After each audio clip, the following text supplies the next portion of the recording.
Okay, I'm going to record another video, and today I want to go from the Earth to the Moon, and I'm going to use the XR2 just because it's one of my, well, it is my favorite vessel, and I'm going to use one of the default scenarios. That way, if you wanted to attempt to follow along, you can. I don't consider this a tutorial so much as me just doing it and explaining my thought process as I go. And if you can glean some information from that, great. If not, then maybe you'll at least enjoy watching. So if you want to follow along, or if you just want to watch, I'm picking the ready for takeoff to ISS scenario, although I'm not going to go to the ISS, but there's no other scenario that's just, in the default folder for just sitting on the ground in the XR2. So I'm going to launch orbiter.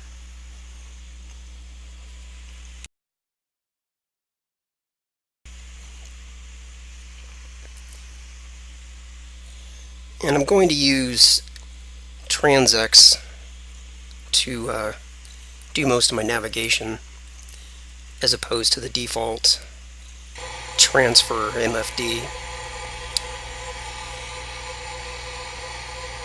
But we'll cross that bridge when we get to it. First thing I'm going to do is bring up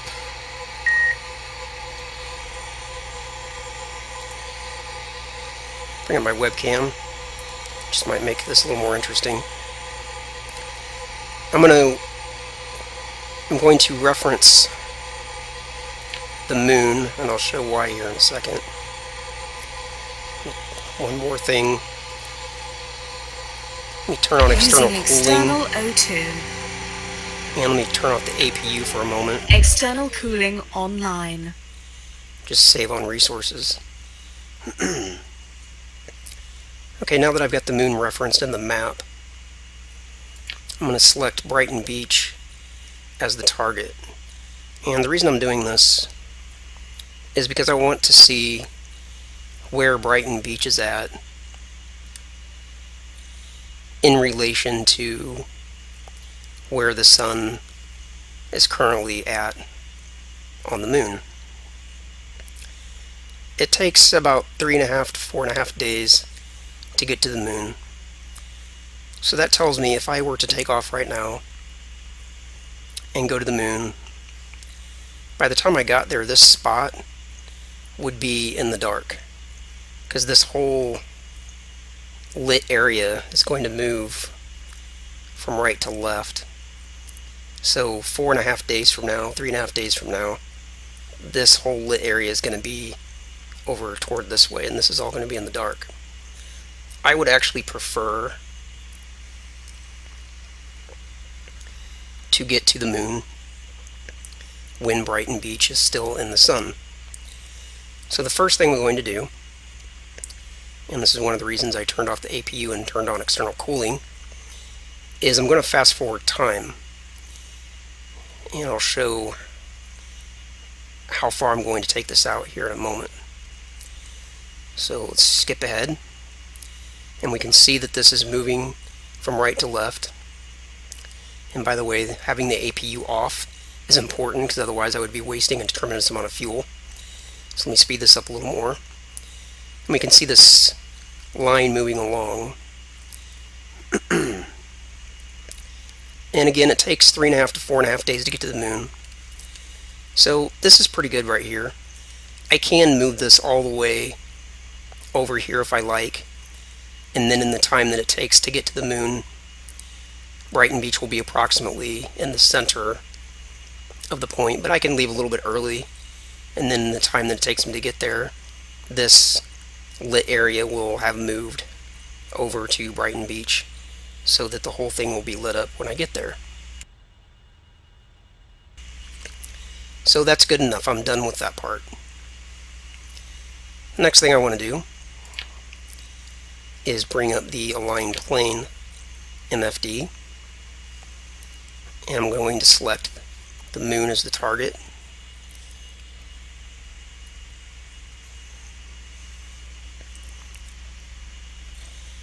And I just want to sit here on the runway and let time pass until the relative inclination is as low as possible.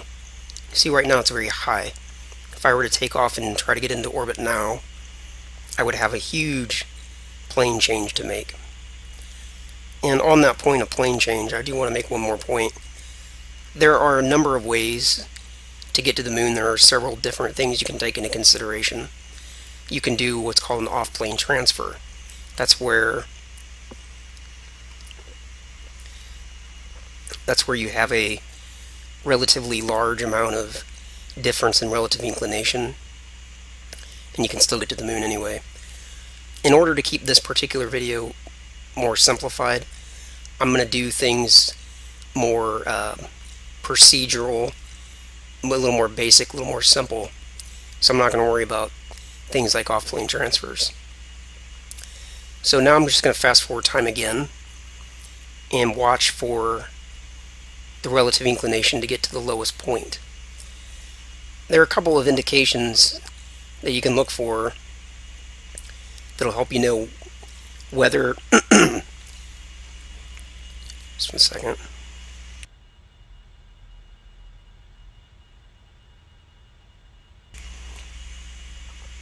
That'll help you know whether or not the relative inclination is getting better or worse. And primarily, you can look at the rate.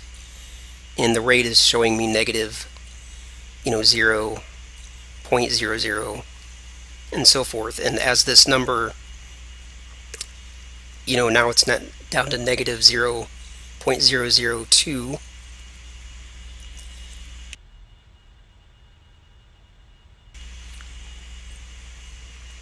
So that tells me the relative inclination is coming down. And I want to make sure that as this continues to go down, once the rate changes to negative 0.000, then I know that the relative inclination is no longer going to keep counting down, and it's going to start counting back up again if I don't stop the time from accelerating. The other thing you can kind of look at is you can see the ascending node over here and the descending node over here, and this positional indicator pointer, not actually sure what the P stands for. This will start to swing toward a 90-degree angle when the relative inclination is as low as it's going to get. So that's another indicator to look for. So let me go ahead and speed up time again. And you can see this is starting to straighten out.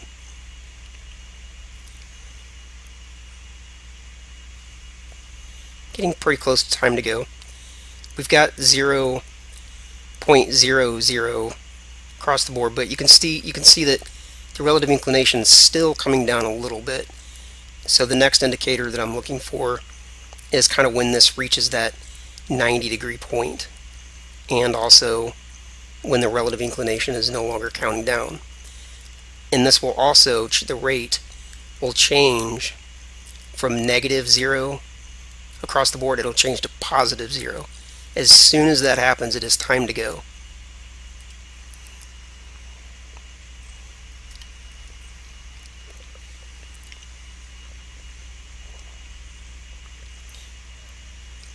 Okay, we are really close to time to go, so I'm not going to worry about this too much more.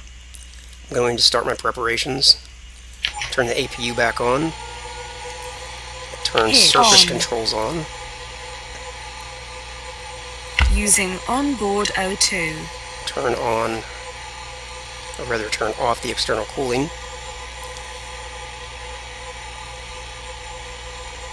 And now we'll get into orbit per the usual method.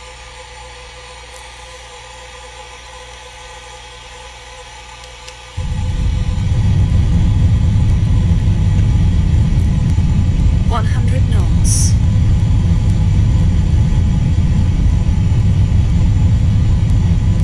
Didn't get my, oh there it is. Usually you get a V1 rotate, but it doesn't always say it. So let me begin pitching up. up here. Wheels up. Gear Raise the landing up. gear. Turn Gear up and locked. to a heading of about 90 degrees. And I'm also watching the relative inclination indicator that'll let me know the best heading, but it'll be approximately 90 degrees. Go back to full.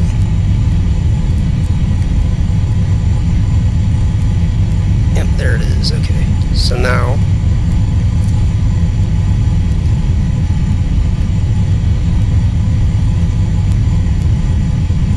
before I start my aggressive climb, I just want to make sure that I get the rate down to 0. There it is. Now I should be able to hold it really close to this point. So now I'm going to pitch up.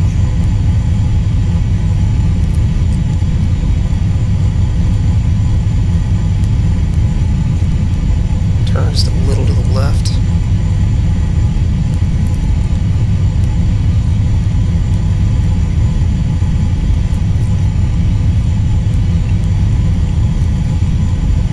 And in the XR2, it's ideal to use the scram engine fuel, or else it's a waste. So at around, I think around 15 kilometers, I'm not actually sure what the ideal ascent profile is, but usually I try to level off at around 15 kilometers. And then when you get to about Mach 3.5, turn on the scram engines and shut off the main. Mach 2.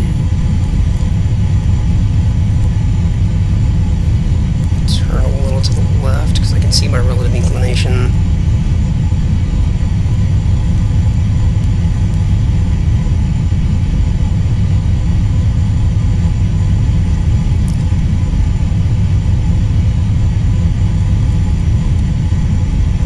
Mach 3.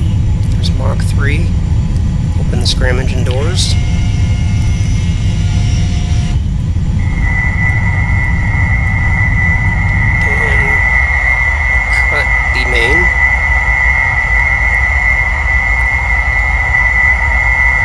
Mach 4.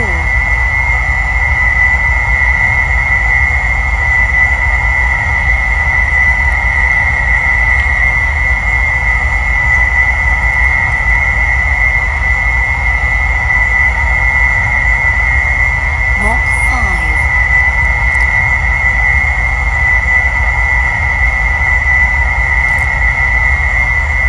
Warning, hull temperature. Actually, I'm trying to keep Warning, hull temperature high, but I don't want to overheat. Warning, hull temperature. Warning, hull temperature. Mach But I 7. am intentionally trying to keep the temperature high, because you get maximum efficiency out of the scram engines when they're hot. Mach 8. If I can, I would like to actually burn through all of the scram fuel. Usually I don't quite get there. I'm really climbing too fast now. I need to pitch way down.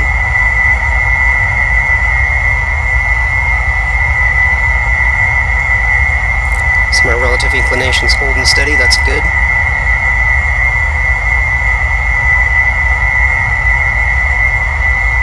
Mach 10. Now I don't really want to descend, so I'll just try to hold a level horizon here to let the ascent profile catch up. Mach 11. Descending a little bit, so I need to pull up a little bit.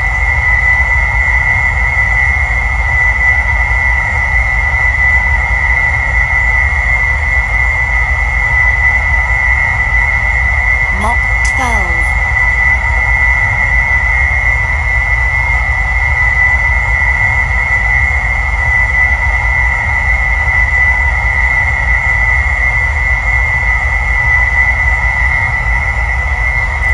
I can see the Mach 13. diffuser temperature, scram diffuser temperature.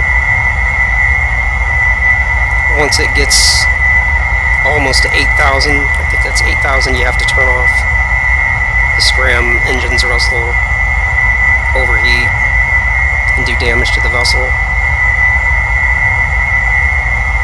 Mach 14.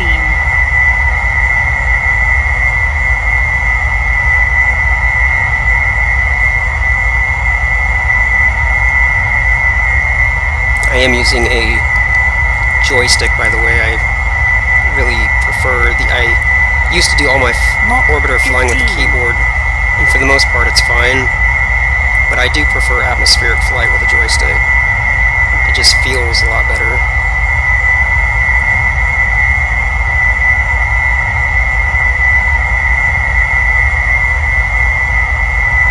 Relative inclination still looking good. 16. Ascent's coming along just fine.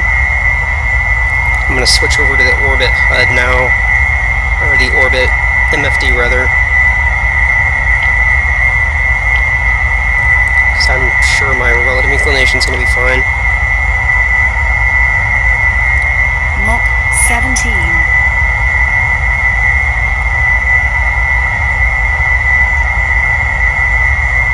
Start pitching up just a little bit more. Diffuser temperature starting to get up there.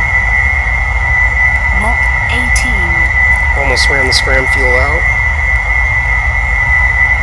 Time to apoapsis is 23 seconds. That's a good number.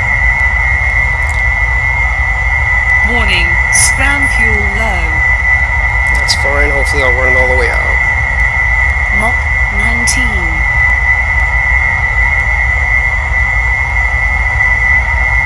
Warning, scram temperature. Nice. Was able to use all the scram fuel. Switching back over to main to complete the ride to orbit. Mach 20. Watching the time to apoapsis. It's now 60 seconds. Pitch down a little bit. Mach 21.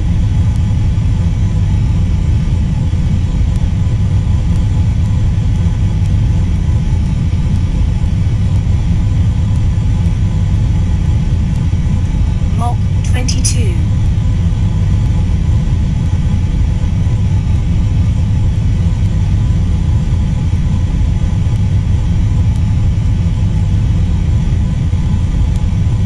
Mach 23.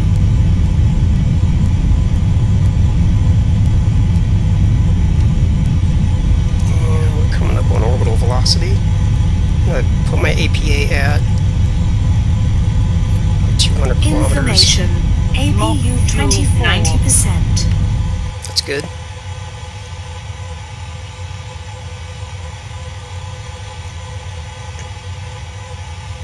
Okay, now for now, I'm still low enough in the atmosphere that I'm getting quite a bit of drag. That's okay. I'm just gonna let myself stay at this ascending attitude. Give a little more main. Bump the APA back up to 200.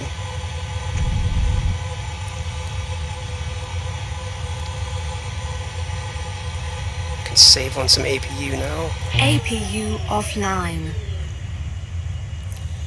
Watching my altitude, I want to get up to at least about 90 kilometers, then I'll open the radiator. But until then, I just want to continue at this attitude. I don't want to go prograde just yet, because that will change my, that could potentially change my relative inclination, which has been Mach 25. holding nicely at 0 all the way up. So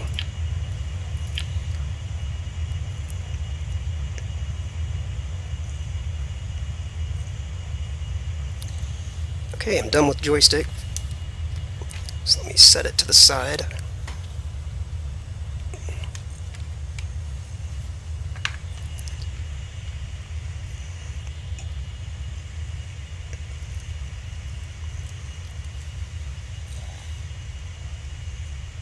You can see here in the XR2 it also tells you what your dynamic pressure is, and once you're way up in space it's basically zero. And it also tells you here what the different maximum Mach 26. dynamic pressures are for the different parts of the vessel. Like I can have the radiator open now if I want, because the maximum dynamic pressure for the radiator to be open says is 16. I'm well below that. But I'm going to go ahead and wait till I'm about 90 kilometers before I open the radiator, just to make sure I'm well out of, the part of the atmosphere that would have any effect on the vessel.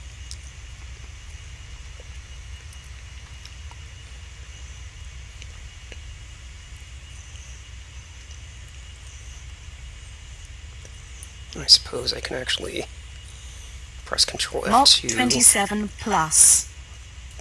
bring this up to 3 times.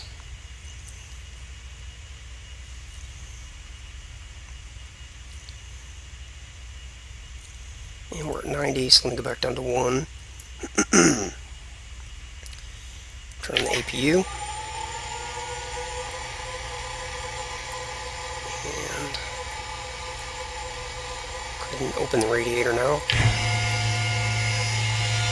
That is necessary. For the XR2, the coolant temperature does play a factor in this vessel. So if you don't open the radiator, this will eventually get hot and become a problem. Whereas in the standard Delta glider, the radiator doesn't actually serve a purpose. So I'm going to turn the APU back off. And I'm going to wait till I'm at least 120 kilometers before I go to prograde. That would be outside of the altitude that would normally be considered the entry interface for coming back down. So I'm getting warp time ahead to 120 kilometers.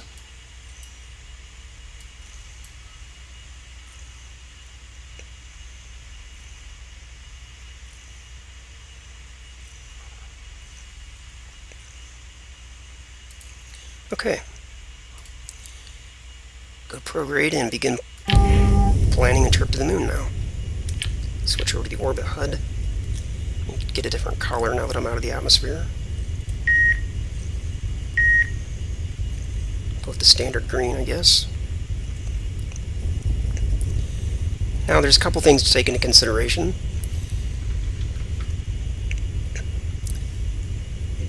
Do we need to circularize our orbit? We may not necessarily have to, if we can actually do our translunar injection burn prior to reaching apoapsis. Then technically we don't even need to circularize our orbit. But just to keep things a little more simple, I think I will go ahead and circularize the orbit, because I think most people will be used to that method. And I can also bring up the align plane MFD and see that I'm 560 some odd seconds away from reaching the descending node. That'll be my opportunity to bring my relative inclination down to 0. And I'm going to go ahead and take advantage of that. Again, there is the possibility of doing off-plane transfers, but in this example, I'm not going to do that. Check the orbit MFD one more time. Apoapsis is 900 seconds away, so I've got time to take care of the relative inclination first. Some warp time ahead. And in case you don't know, the time to the descending node is here, Tn, time to node. And when this number is approximately half of these values, that's when you're going to fire your engines. So this, let's call this 40. So when my time to node is 20 seconds, that's when this MFD is going to tell me to fire my main engines. In the descending node, the orientation is plus. And the memory trick that I always use for remembering that is the ascending node or ascending node is anti-normal. You know, anti, think of minus, anti, minus. So then the descending node is just the other one.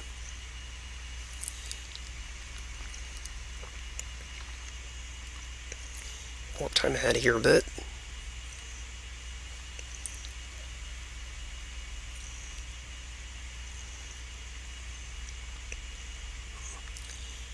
Go ahead and switch.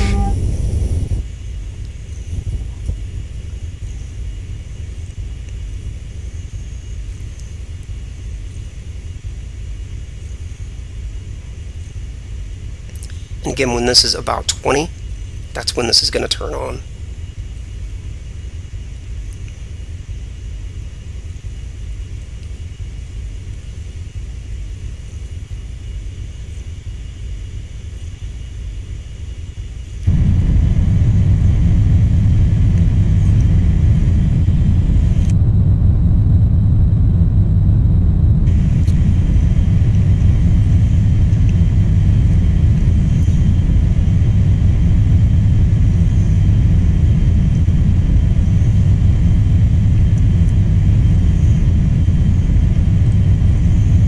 Just watching the relative inclination. I want to bring it all the way down to 0.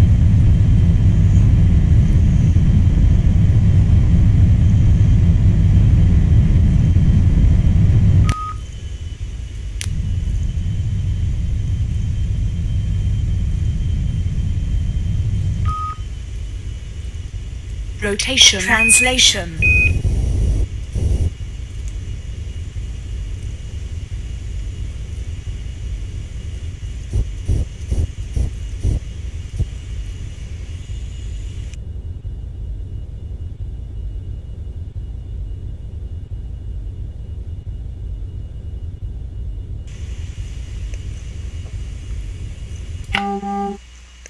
Once the relative inclination is down to 0, then we're pretty good. And you always want to use translation thrusters there at the end so that you don't overshoot.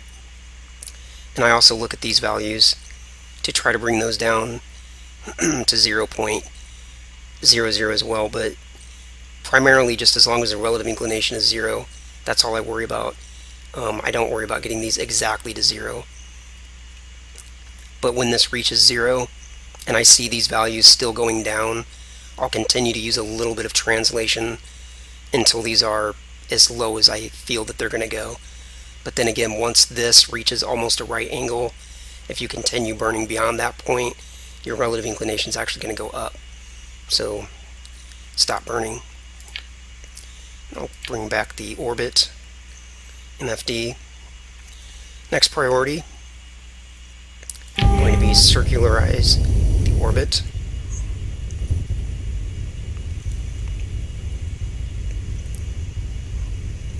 That's coming up here in 290 seconds.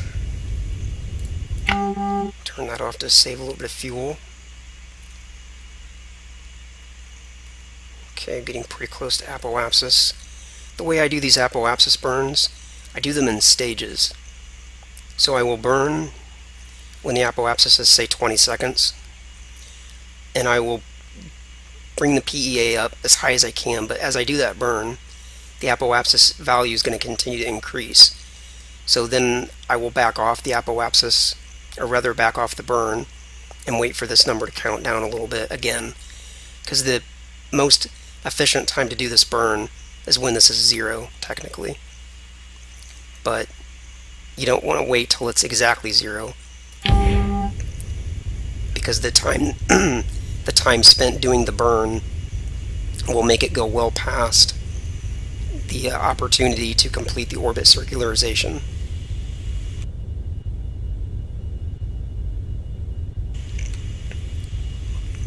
So again, when this reaches about 20, I'll do my first burn, and I'll get most of it done in the first burn. Call that 20.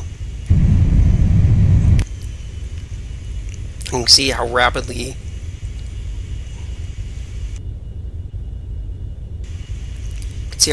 the APT value increased.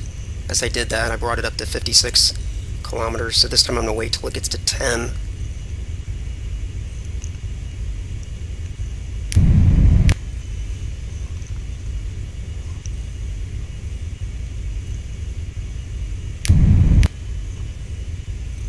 And each time you do the burn, this gets more sensitive.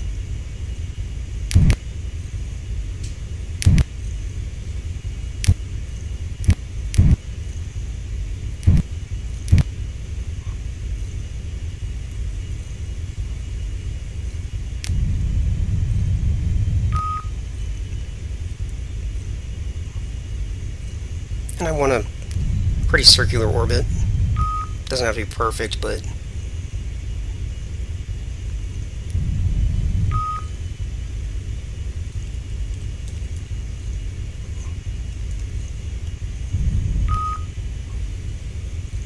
that's certainly good enough. It was good enough a while ago, but there we go. That's right on.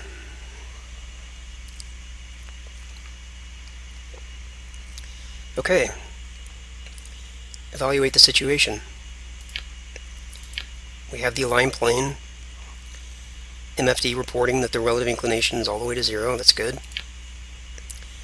We have a circular orbit, so we don't have to worry about falling back into the atmosphere. Now we can start using TransX to make our plan for going to the moon.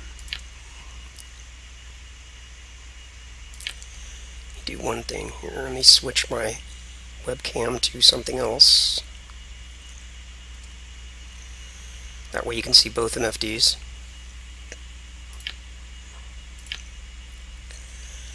When you first bring up TransX while you're in orbit, it's interesting to note that it basically looks a lot like orbit MFD. You can see that we have the gray sphere, which represents the Earth, then the green, the gray circle, and then around it we have the green circle, and we have the indicator pointing to where we are at in orbit around the Earth. So it's a very similar view as if you were looking at orbit MFD. And in fact, several of these values are duplicated over here. You know, the radius. Anyway, so what I want to do first of all is the variable section here. If I click adjust, that's ADJ or AG or minus AG, AJ rather, that will adjust this back and forth. There's only two adjustments to make: planets, moons, or ships. And in this case we want planets, moons, which was the default, so we didn't need to make any adjustment there. Also, if you click VW, it'll switch back and forth between setup and maneuver. For now, we just want the setup, we want the default. But I'm just trying to explain a little bit about TransX in case you're very new to it. So to get to the moon, first thing I'm going to do here, simply click plus plus, and that will bring up the target of the moon. And you'll notice when I did that, the view shifted radically. It's like, whoa, what happened? First we're looking at this, which is comprehensible when you're comparing it to the orbit MFT. But then you click plus plus and you're thinking, what happened? What's going on? Well, here's what happened. The view that you're now looking at shows the Earth in the center. It's this very tiny thing here in the center. In fact, it's so small that you really can't even see it.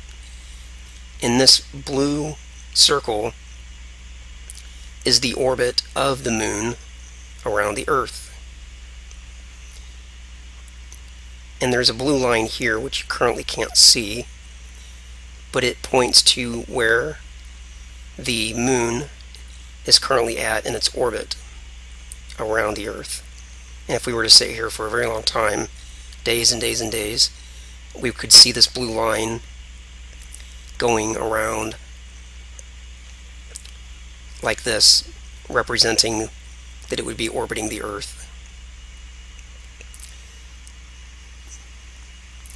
So now I want to switch over to maneuver mode. And again, you switch back and forth between views by clicking the VW button. And there's no adjustment to make here. You can click ADJ and there's no adjustments. So the only thing we can do here, the only thing we want to do anyway, is to turn maneuver mode on. And turning maneuver mode on is pretty similar to turning on the hypothetical orbit if you're familiar with the transfer MFD. It's kind of the same thing as switching the HTO on. Once maneuver mode's on, we now have variables that we can cycle through just by clicking VAR. We go through all of them, and eventually it goes in a circle. And by the way, if maneuver mode's off, then clicking VAR does nothing. So we'll turn maneuver mode on, and the first variable that we want is the prograde velocity. And it takes over 3,000 worth of delta V to get out to the moon. So I'm just going to click ++ and hold that down basically until you can see this dashed line starting to grow, and it'll grow very rapidly once you get out to this point. So you can click ADJ to turn the adjustment from coarse, the default, or this main setting there was coarse, turn it down to medium. That'll make it less sensitive. And I'll keep adding some delta V. And now I'm getting pretty close to the orbit of the moon, so I'm going to click ADJ one more time to bring this down to a fine adjustment. And we'll go with something about like that. According to this particular configuration, that shows that this amount of delta V, 3.133K worth, would get me out to the orbit of the moon. Now it's in the wrong place. This isn't where I want to go because the moon's here, and the moon is going to be going in this direction. So it would be very silly of me to try to go out this way. What I need to do is shift this part forward in time so that it matches where the moon is going to be in approximately 3.5 to 4.5 days. So the next variable is the date, and we are going to be making very small changes to the date. In fact, it's really not even the date per se, as much as it is the time that we're going to be adjusting. So instead of going forward, by days, we're just going to be going forward by minutes and hours. So I'm going to click ADJ to bring this adjustment all the way down to ultra. Hyper is the last one, and if you go beyond hyper, then it goes to reset. And clicking reset just simply resets it. So I'm going to go to ultra, and I'm going to click ++, and that's going to move this forward.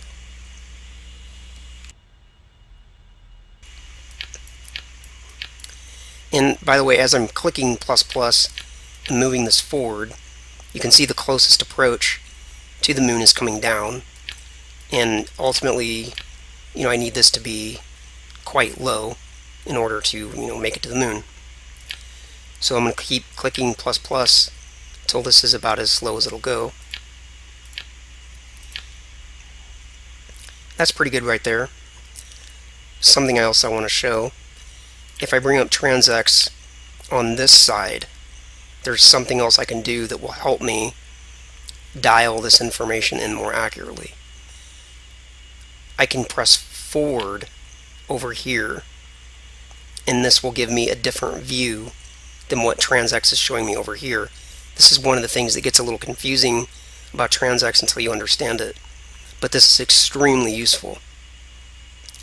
So on this side, now that I've got this view up, what I want to do is click view one more time, and I can see the encounter.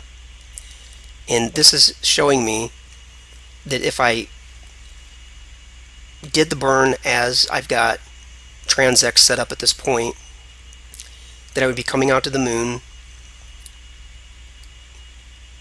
basically swinging around at a minimum altitude of about 2,000 kilometers and going out the other way. Now I know from lots of experience that this would not be the case once I actually got to the moon, because as you leave the Earth and go through space, these values change. So this isn't going to stay exactly 2,000 kilometers if I were to go with this burn, but I'm not going to use this precise burn. I want my inclination to actually be, this is actually okay. I could either go something along the lines of 0 or at some low number, because the inclination is the direction that you're going to be orbiting the moon, and 0 is basically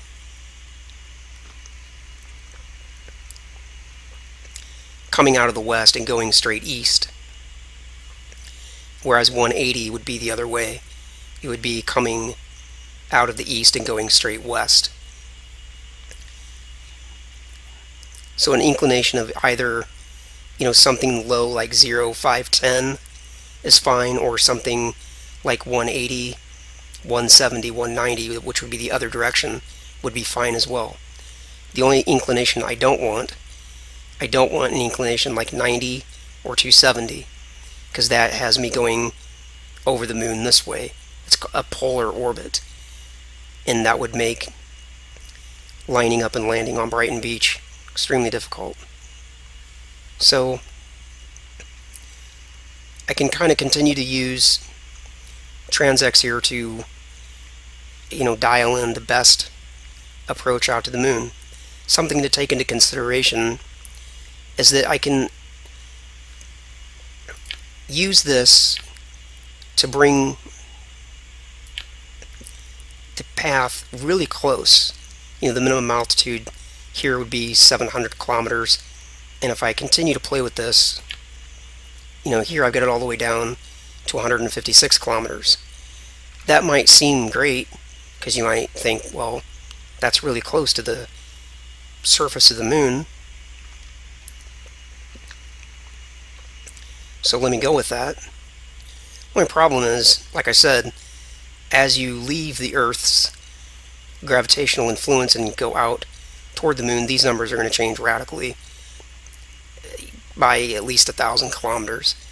So I wouldn't worry about trying to get this exactly at the altitude that you ultimately want to be at when you get to the moon, because if I set this at, say, 25 kilometers now, that's the altitude that I want to be at when I get to the moon, it's not going to hold once I actually do the TLI burn and then coast through space. It's going to be way off from that. So I think a good minimum altitude is 1,000 kilometers, and then if it goes down a little bit, which it very well may, that'll bring you closer to the surface. And if it happens to go up a little bit, well, then you have to do the correction in the other direction. But the point is just trying to get the altitude figured out at this point is very challenging. It's not impossible, by the way, but it is challenging. So I'm happy with this inclination. Like I said, either something low like 0, 5, 10 is fine, or something around the neighborhood of 180. And I'm going to go ahead and bring this adjustment back out towards closer to 1,000 kilometers. And I'm doing that just by adjusting a little bit of date.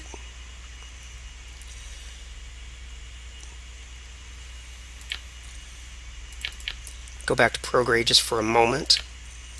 I'm going to go down to the ultra setting, and I'm just going to see if I can get that minimum altitude at approximately just right at 1,000. I think is a good number.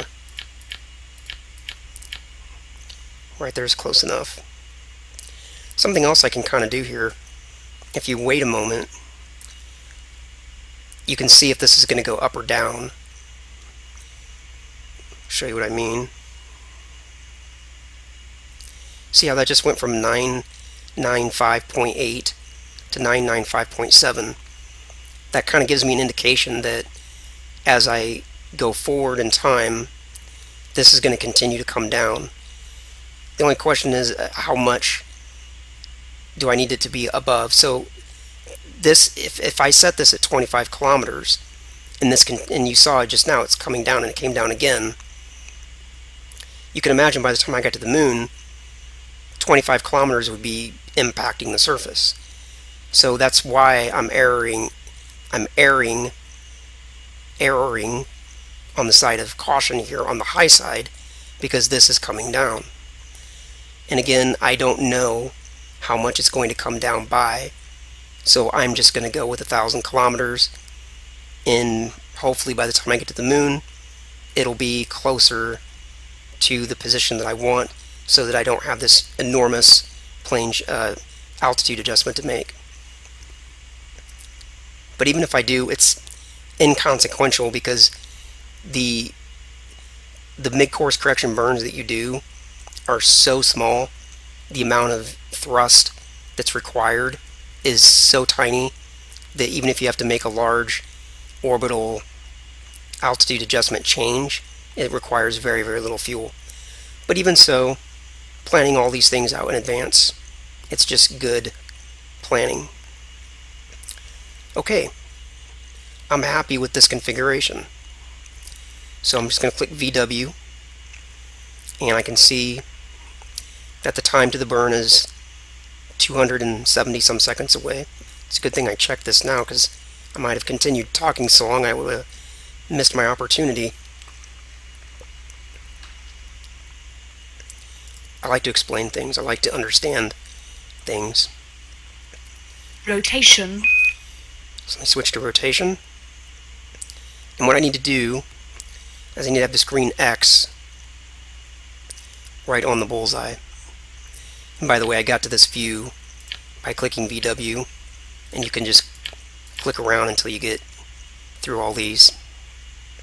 And again, this tells you when the burn is going to happen.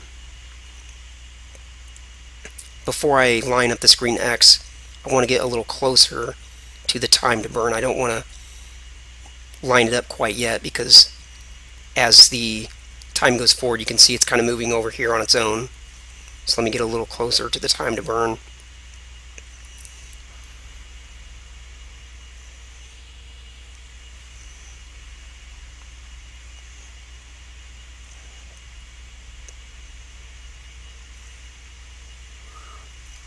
Okay, it's close enough. Orient the vessel.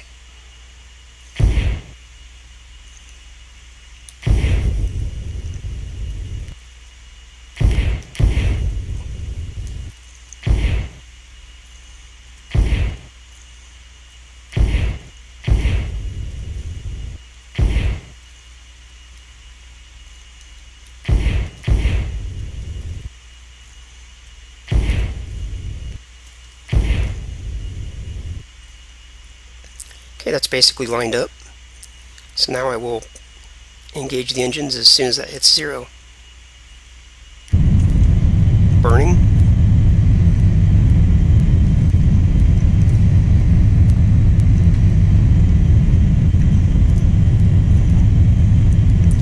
And if you kind of take a mental note of this information, 994 kilometers, 5 inclination. After this burn's done and I turn maneuver mode off, this information will get updated based on what happened as a result of this burn. Right now, this information is not updating in real time because maneuver mode is on, but once this burn is complete and maneuver mode is off, this information will instantly get updated, and it'll change. It'll be different than what it is now. It could be drastically different in some cases, depending on how poorly executed your burn was, which is another reason why it doesn't do any good to try to get this stuff exactly where you want it right now. You just need to get in the proverbial ballpark.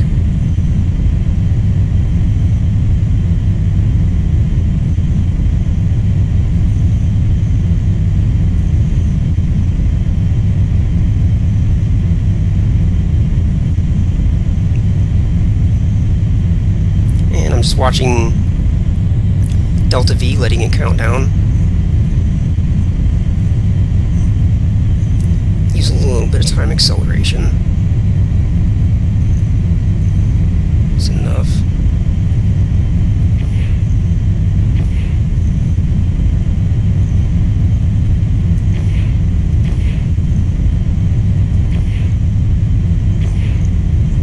Just making a couple small corrections to try to keep that X lined up a little better.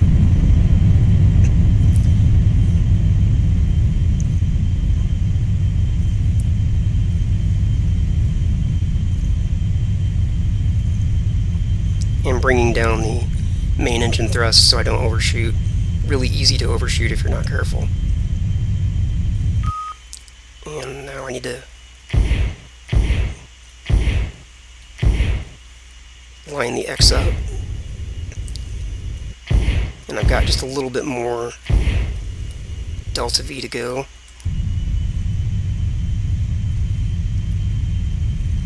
Okay. Translation. Now I'll get the rest of it with translation.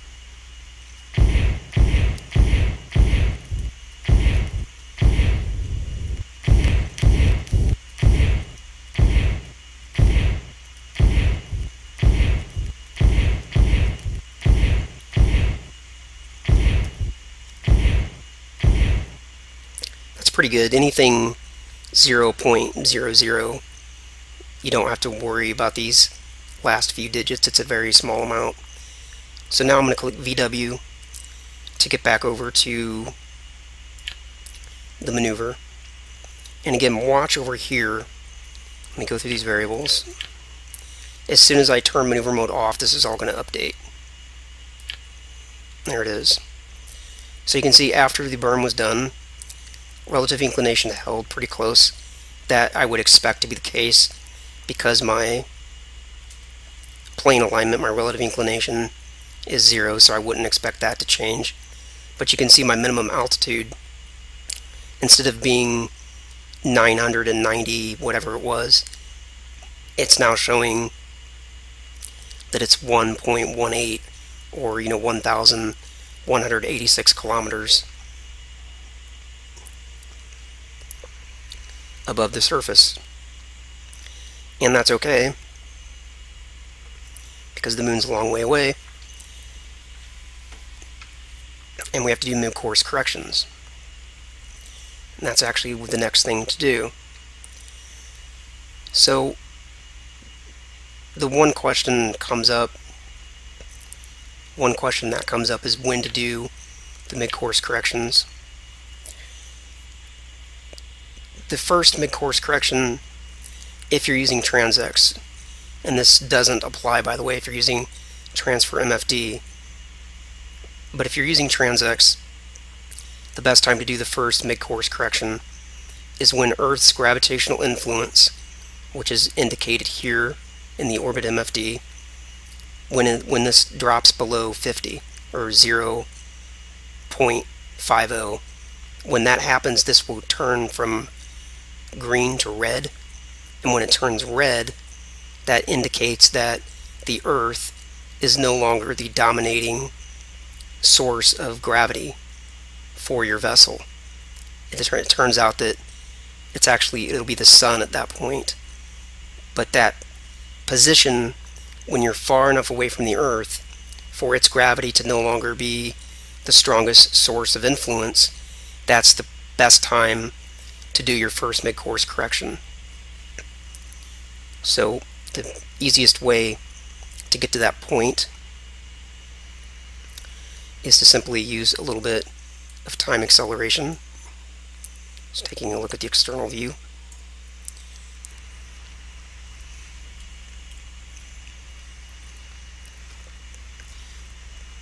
And while we are going out toward the point of the mid-course correction, it can be good to pay attention to what's happening with the minimum altitude. Is it going up or is it going down? I'm assuming it's going to go down, but we'll pay attention to this as we go out. Making a mental note of the time and date. It is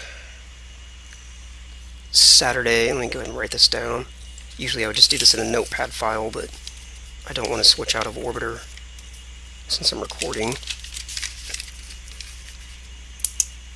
I just like to make a note of the date and time just so I know, how long it took.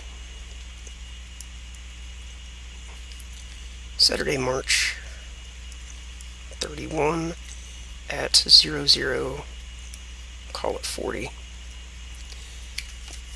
And we can also see here in the mission elapsed timer that we had wheels up from Cape Canaveral a little over an hour ago. Okay. Let's warp ahead to the mid-course correction. You see this coming down? So it was good that we erred on the high side and not the low side.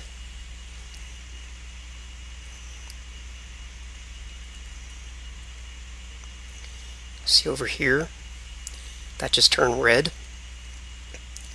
So that now indicates that the Earth is no longer the dominating influence, and that is also indicated here. The vessel automatically updates the heads-up display. It now shows the orbit is the sun. So now I'm going to bring up map MFD, and I'm going to set that to no orbit. Still have the Brighton Beach as the target. Change that orbit plane. So for this mid-course correction, I can already start thinking about my lineup with Brighton Beach. So that's good enough. I'm done with that part. Next thing I want to do is bring up the aligned plane MFD, and I'm going to select the moon as the target.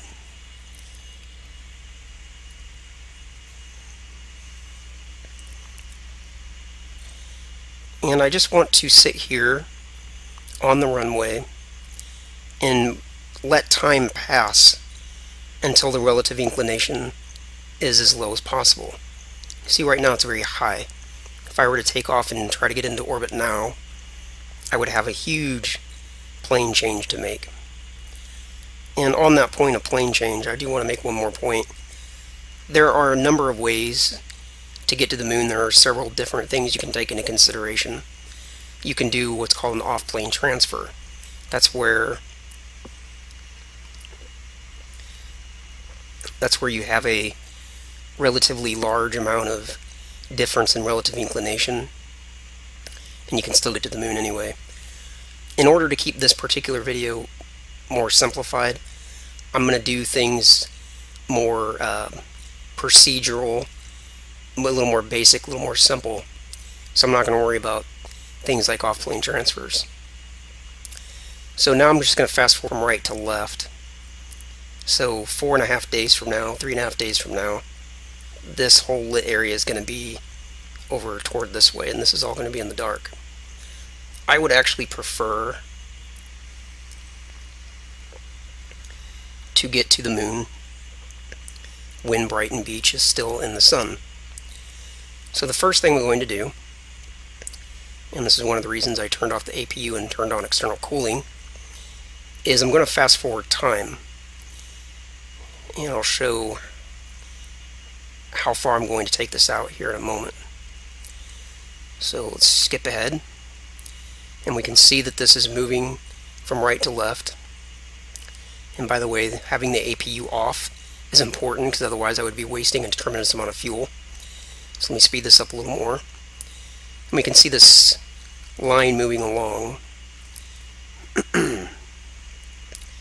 And again, it takes 3.5 to 4.5 days to get to the moon. So this is pretty good right here. I can move this all the way over here if I like, and then in the time that it takes to get to the moon, Brighton Beach will be approximately in the center of the point, but I can leave a little bit early, and then in the time that it takes me to get there, this lit area will have moved over to Brighton Beach so that the whole thing will be lit up when I get there. Or time again, and watch for the relative inclination to get to the lowest point.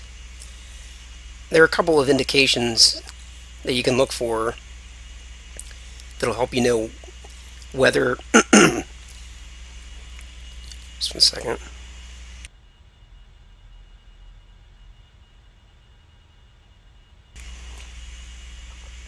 That'll help you know whether or not the relative inclination is getting better or worse.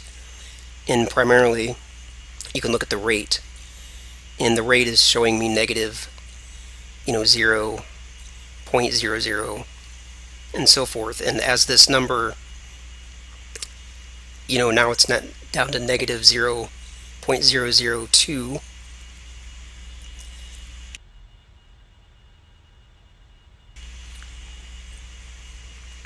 So that tells me the relative inclination is coming down. And I want to make sure that as this continues to go down, once the rate changes to negative 0.000, then I know that the relative inclination is no longer going to keep counting down, and it's going to start counting back up again if I don't stop the time from accelerating. The other thing Okay, I'm going to record another video, and today I want to go from the Earth to the Moon, and I'm going to use the XR2 just because it's one of my, it is my favorite vessel, and I'm going to use one of the default scenarios. That way, if you wanted to attempt to follow along, you can. I don't consider this a tutorial so much as me just doing it and explaining my thought process as I go. And if you can glean some information from that, great. If not, then maybe you'll at least enjoy watching. So if you want to follow along, or if you just want to watch, I'm picking the ready for takeoff to ISS scenario, although I'm not going to go to the ISS, but there's no other scenario that's just, in the default folder for just sitting on the ground in the XR2. So I'm going to launch orbiter.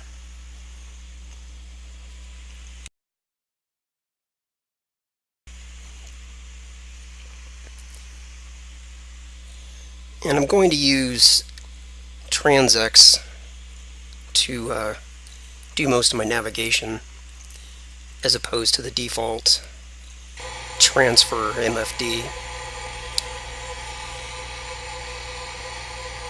But we'll cross that bridge when we get to it.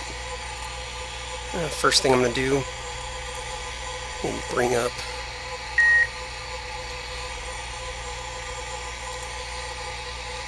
my webcam. Just might make this a little more interesting. I'm going to reference the moon, and I'll show why here in a second. One more thing. Let me turn on external cooling. External O2. And let me turn off the APU for a moment. External cooling online. Just save on resources. Okay, now that I've got the moon referenced in the map, I'm going to select Brighton Beach as the target. And the reason I'm doing this is because I want to see where Brighton Beach is at in relation to where the sun is currently at on the moon. It takes about 3.5 to 4.5 days to get to the moon. So that tells me if I were to take off right now and go to the moon, by the time I got there, this spot would be in the dark, because this whole lit area is going to move